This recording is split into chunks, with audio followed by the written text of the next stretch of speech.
Hello friends, welcome to Hello Shiksha. In this video, we are going to discuss CTET Complete Syllabus 2023 because we know that without understanding the syllabus, we cannot qualify the exam. अगर हमें किसी exam का syllabus ही नहीं पता तो हम exam कैसे दे पाएंगे। किसी भी एग्ज़ाम को क्रैक करने के लिए दो इंपॉर्टेंट पिलर्स होते हैं। पहला होता है उस एग्ज़ाम का सिलेबस और दूसरा होता है प्रीवियस ईयर क्वेश्चंस। और आपका हेलो शिक्षा प्लेटफॉर्म आपके लिए ये दोनों चीज़ें इसी प्लेटफॉर्म पे कराएगा। तो इसलिए अगर आपने हमारे चैनल को सब्सक्राइब नहीं किया है तो जल्दी से सब्सक्राइब कर लीजिए और बेल आइकन को हिट कर दीजिए ताकि आपके लिए सीटेट से रिलेटेड सभी इंपॉर्टेंट वीडियोज़ आपको मिलती रहें। अब चलिए जल्दी से जान लेते हैं कि क्या है सीटेट एग्ज़ाम का पैटर्न, क्या है सिलेबस, सारा कुछ इस वीडियो में हम जान लेंगे। तो सीटेट एग्ज़ाम पहले तो ये जान लेते हैं कि डिस्क्रिप्टिव होता है या एमसीक्यू बेस्ड होता है। तो सीटेट मल्टीपल चॉइस क्वेश्चंस में होता है, एमसीक्यू बेस्ड। इसमें 150 क्वेश्चंस आते हैं 150 नंबर के। इसका और सबसे अच्छी बात सीटेट एग्ज़ाम में क्या है कि ये इसमें नो निगेटिव मार्किंग, कोई भी निगेटिव मार्किंग नहीं होती है। सीटेट में दो पेपर 1 में 5 सब्जेक्ट्स होते हैं, CDP, language 2, mathematics, environmental studies. अब ये सीडीपी तो कंपलसरी होता है, child development and pedagogy. 30 questions इसमें से आते हैं, 30 मार्क्स के। लैंग्वेज 1, लैंग्वेज 2 आपके ऊपर डिपेंड करता है, जो आपको लैंग्वेज पसंद हो, जो आपकी इच्छा हो, आप वो लैंग्वेज सेलेक्ट कर सकते हैं। 30 क्वेश्चंस लैंग्वेज 1 से भी आते हैं, 30 क्वेश्चन लैंग्वेज 2 से आते हैं। तो मैं आपको सजेस्ट करूँगी कि लैंग्वेज 1 आप हिंदी लें और लैंग्वेज 2 इंग्लिश। इससे आपको 2-3 एडिशनल मार्क्स जरूर मिलेंगे, हो सकते हैं। पेपर 2.5 घंटे का होता है। Child development and pedagogy, structure and content. Paper 1 जो है फॉर क्लास 1 to 5th, इसमें चाइल्ड डेवलपमेंट एंड पेडागोजी का 30 क्वेश्चन आता है, ठीक है। और 30 क्वेश्चंस में चाइल्ड डेवलपमेंट का, प्राइमरी स्कूल चाइल्ड का 15 क्वेश्चन आता है यहाँ से। और इसमें किस तरह के क्वेश्चन पूछते हैं? Concept of development and it's relationship with learning, principle of development of children, influence of heredity and environment.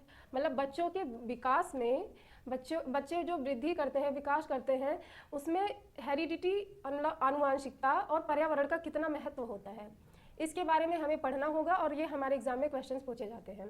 Socialisation process, सामाजिकरण, बच्चे समाज में किस तरह से विकास कर रहे हैं, इस सब संबंध में भी क्वेश्चंस आते हैं। बच्चों का व्यवहार अध्यापकों के साथ, पेरेंट्स, पीयर लर्निंग, मतलब सहपाठियों के साथ किस तरह से बर्ताव है, किस तरह से सीख रहे हैं चीज़ें, इस टाइप के क्वेश्चंस भी आते हैं।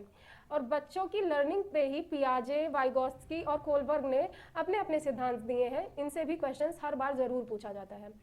आएगा फिर concept of child centred and progressive education.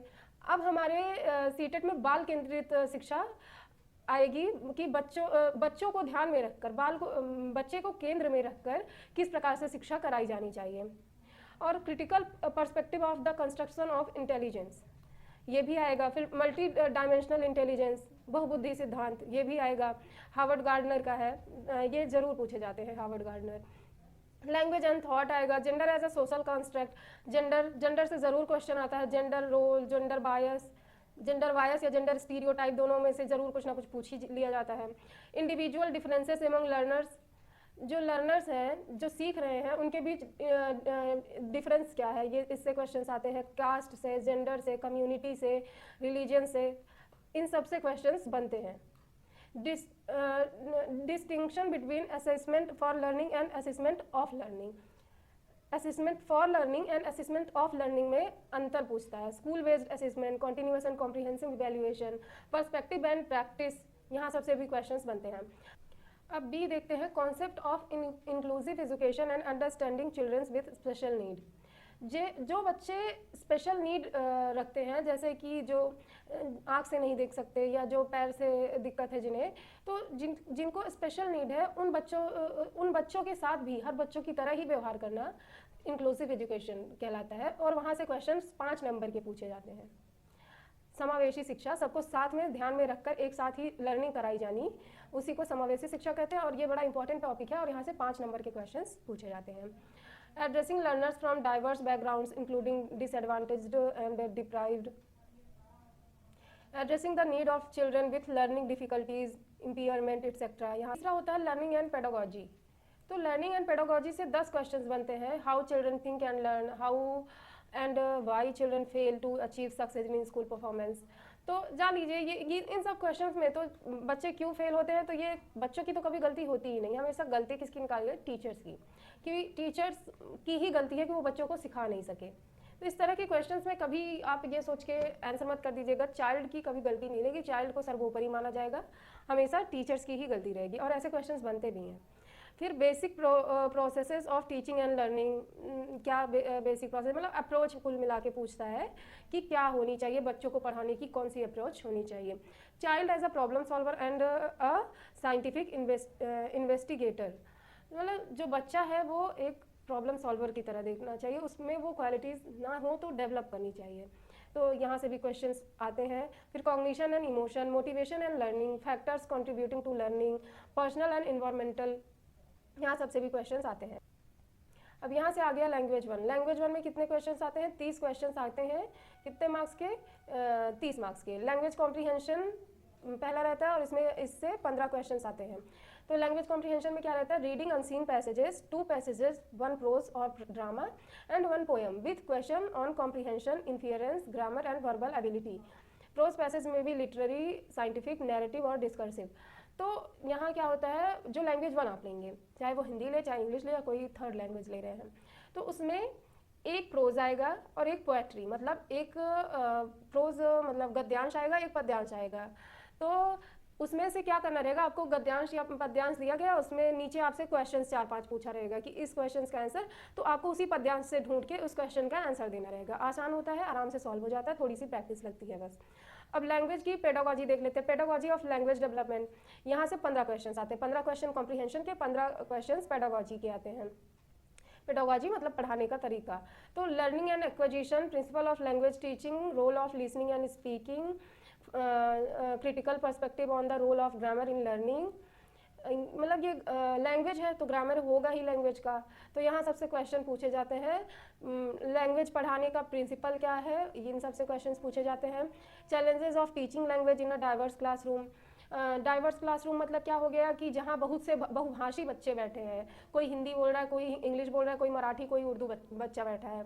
तो इस तरह की डाइवर्स क्लासरूम में क्या डिफ़िकल्टीज़ आती हैं लैंग्वेज पढ़ाने में, तो यहाँ से भी क्वेश्चंस आते हैं। लैंग्वेज पढ़ाने में डिफ़िकल्टीज़ क्या आएंगी और आप उनसे टैकल कैसे करेंगे उन डिफ़िकल्टीज़ से, तो यहाँ से भी क्वेश्चंस आते हैं। लैंग्वेज स्किल्स, लैंग्वेज की स्किल कैसे बच्चों में डेवलप कराएंगे, इस तरह के भी क्वेश्चंस आते हैं। Evaluating language comprehension and proficiency, speaking, listening, reading and writing, मतलब बच्चों की प्रोफिशिएंसी स्पीकिंग में, मतलब बोलने में, सुनने में, लिखने में या फिर पढ़ने में, लैंग्वेज कॉम्प्रीहेंशन की, ये कैसे चेक करेंगे या कैसे डेवलप कराएंगे, इस तरह के क्वेश्चन सीटेड बनाता है। Teaching learning material, text book, multimedia material, multilingual resources of the classroom, यहाँ सबसे भी क्वेश्चंस आते हैं कि मल्टीलिंगुअल रिसोर्सेज को कैसे यूज़ करते हैं, मल्टीमीडिया मटेरियल, ये सब आप लैंग्वेज टीचिंग में किस तरह से इन मटेरियल्स को यूज़ कर सकते हैं या यूज़ करेंगे, तो यहाँ से भी सीटेड क्वेश्चंस बनाता है। और रेमेडियल टीचिंग से क्वेश्चंस आते हैं, इंपॉर्टेंट है। तो ये रहा हमारा लैंग्वेज वन कंप्लीट हो गया। अब आ जाते हैं लैंग्वेज टू पे। तो लैंग्वेज टू से 30 क्वेश्चंस यहाँ से भी बनते हैं, 30 मार्क्स के। कॉम्प्रीहेंशन से अगेन यहाँ पे भी 15 क्वेश्चंस बनते हैं, कितने? 15 ही मार्क्स के।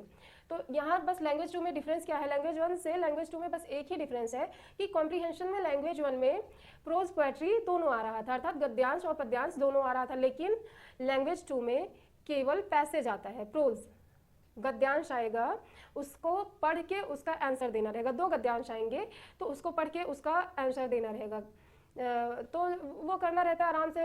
गद्यांश से तो आंसर निकाल के देना ज़्यादा आसान होता है, जबकि कविता से निकालना थोड़ा कठिन होता है। इसीलिए मैं कह रही हूँ कि लैंग्वेज वन में आप लोग इंग्लिश ना लेके हिंदी लीजिएगा। फिर ये हो गया। फिर लैंग्वेज टू की पेडागोजी देख लेते हैं। Pedagogy of language development, 15 question, यहाँ से भी कितने क्वेश्चन आएंगे? 15 ही क्वेश्चन आएंगे। तो अब देखेंगे सारा A to Z पेडागोजी का A to Z पूरा सिलेबस सेम है लैंग्वेज वन के, तो जो लैंग्वेज वन में आएगा वही सारी चीज़ें लैंग्वेज टू में भी आएंगी। फिर ये मैथमेटिक्स में आ जाते हैं। मैथ्स सबको देना रहेगा, जो पेपर वन दे रहा है उसको मैथ्स देना है, और 30 क्वेश्चंस आएंगे। कंटेंट से 15 क्वेश्चंस आएंगे। कंटेंट से मतलब जो हम सॉल्व करके आंसर लाएंगे उससे 15 क्वेश्चंस आएंगे। और टॉपिक क्या क्या रहेगा? ज्योमेट्री से क्वेश्चन आता है, शेप्स एंड स्पेशल अंडरस्टैंडिंग से क्वेश्चन आता है, सॉलिड्स अराउंड अस से क्वेश्चन आता है, नंबर से क्वेश्चन आएंगे, एडिशन एंड सब्ट्रैक्शन से क्वेश्चन आएंगे, मल्टीप्लिकेशन से क्वेश्चन आएंगे, डिवीजन से क्वेश्चन आएंगे, मेजरमेंट से, वेट से, यहाँ सबसे क्वेश्चंस आता है। और क्वेश्चंस कठिन नहीं आते, आसान से ही आते हैं। एडिशन सब्ट्रैक्शन किसे नहीं आता, सबको आता है, आप लोग आराम से कर लेंगे। फिर पेडागोजी आ जाते हैं। मैथ की पेडागोजी से 15 क्वेश्चंस आते हैं। और इस पेडागोजी में क्या पूछा जाता है, नेचर ऑफ मैथमेटिक्स, मैथमेटिक्स की प्रकृति क्या है, लॉजिकल थिंकिंग, बच्चों में लॉजिकल थिंकिंग डेवलप कराना और मैथ्स की प्रकृति समझाना, childrens thinking and reasoning pattern and strategies of making meaning and learning. ये सारी चीज़ें बच्चों में, reasoning pattern, strategy making, meaning and learning, ये सब चीज़ें बच्चों में डेवलप कराना, यहाँ सबसे क्वेश्चन पूछे जाते हैं। Place of mathematics in curriculum, curriculum में मैथमेटिक्स का स्थान क्या है, इससे क्वेश्चंस पूछते हैं। लैंग्वेज ऑफ मैथमेटिक्स, मैथमेटिक्स की भाषा। कम्युनिटी मैथमेटिक्स, सामुदायिक गणित, इससे भी क्वेश्चंस आते हैं। Evaluation through formal and informal method, formal और इनफॉर्मल मेथड से मूल्यांकन करना, मूल्यांकन से भी क्वेश्चन आता है, इंपॉर्टेंट है। प्रॉब्लम्स ऑफ टीचिंग, मैथ पढ़ाने में क्या क्या डिफ़िकल्टीज़ आती हैं, डिफ़िकल्टीज़ को फेस कैसे करेंगे, इन सब से क्वेश्चन आते हैं। Error analysis and related aspects of learning and teaching, तो गलतियों की एनालिसिस करना, देखना कि क्या गलती है और उससे क्या एस्पेक्ट्स निकल के आ रहे हैं टीचिंग और लर्निंग में, तो वो चीज़ें यहाँ से भी क्वेश्चंस अपने हिसाब से घुमा फिरा के पूछ लेते हैं। फिर डायग्नोस्टिक एंड रेमेडियल टीचिंग है, यहाँ से भी क्वेश्चंस आते हैं, बहुत इंपॉर्टेंट है ये। तो मैथ्स का इतना ही है रोल, मैथ खत्म हो गया। अब क्या आ गया, इन्वायरमेंटल स्टडीज़। तो इन्वायरमेंट से 30 क्वेश्चंस आते हैं, कितने मार्क्स के, 30 मार्क्स के, सारा इक्वली डिवाइडेड है। और मैथ में कंटेंट से 15 क्वेश्चन आते हैं। कंटेंट में क्या है, family and friends, relationship, work and play, animals, plant, food, water, shelter, travel, things we make and do, ये 6 थीम्स हैं ईवीएस की। इन थीम्स से ही क्वेश्चन बनता है, लगभग सारे क्वेश्चंस इन्हीं थीम्स से बनते हैं। अब प्लांट्स से क्वेश्चंस बना देगा ईवीएस में कि कोई बच्चा है, वो उसे हमें पेड़ पौधों के प्रति सेंसिटिव बनाना है, संवेदनशील बनाना है, तो हमें उसके साथ कैसे डील करना चाहिए। तो हम कह देंगे कि हमें उसे कोई एक पौधा देना चाहिए, उसे वो गमले में लगाएगा, उसे बताना चाहिए कि इसे रोज़ पानी दो, इनमें भी जान होती है, ये हमें ऑक्सीजन देते हैं। इस तरह से उसे हम समझाएंगे तो वो रोज़ अगर उसे पानी देगा तो इस तरह से वो संवेदनशील बनेगा। इसी तरह से सभी चीज़ें हैं। फूड, वाटर से बोला गया वाटर के प्रति हमें संवेदनशील बनाना है, तो हम उन्हें क्षेत्र भ्रमण पे ले जा सकते हैं कि कुएं, तालाब, पोखरों, इन सबको दिखाएंगे कि ये सब थे, अभी पानी इनमें नहीं रह गया है, तो इससे वो पानी के प्रति संवेदनशील बनेंगे।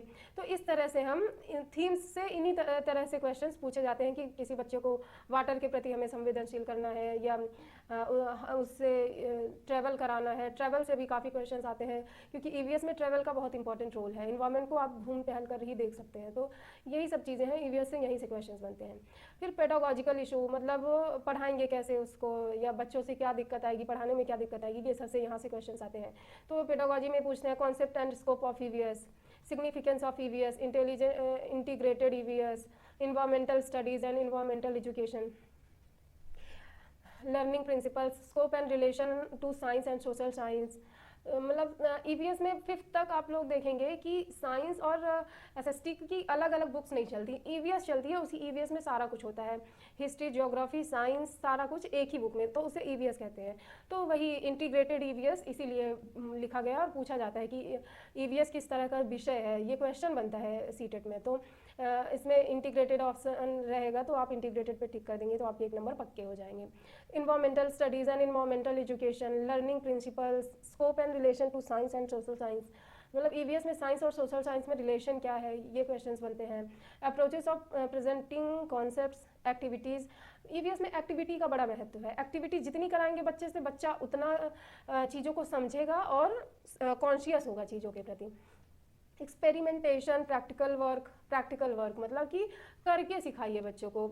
जैसे अभी मैंने एग्जांपल दिया था कि पौधा लगवाइए, तो वो प्रैक्टिकल वर्क है और उसी तरह की चीज़ों से बच्चों को सिखाना चाहिए। डिस्कशन कराना चाहिए, क्लासरूम में डिस्कशन करा सकते हैं। तो इसी तरह की क्वेश्चंस बनते हैं। मतलब जैसे आपसे पूछ लेंगे कि क्लासरूम में डिस्कशन कराना, ईवीएस की कक्षा में आप लोग की कोई क्वेरी हो सिलेबस से रिलेटेड, तो कमेंट बॉक्स में ज़रूर बताइएगा, मैं अगले वीडियो में उसे कवर करने की कोशिश करूँगी। और फ्रेंड्स, अगर आपको वीडियो अच्छा लगा हो तो प्लीज़ इसे लाइक करिएगा, शेयर करिएगा और सब्सक्राइब करना मत भूलिएगा। धन्यवाद, मिलते हैं नए वीडियो में। तब तक के लिए स्वस्थ रहिए, मस्त रहिए।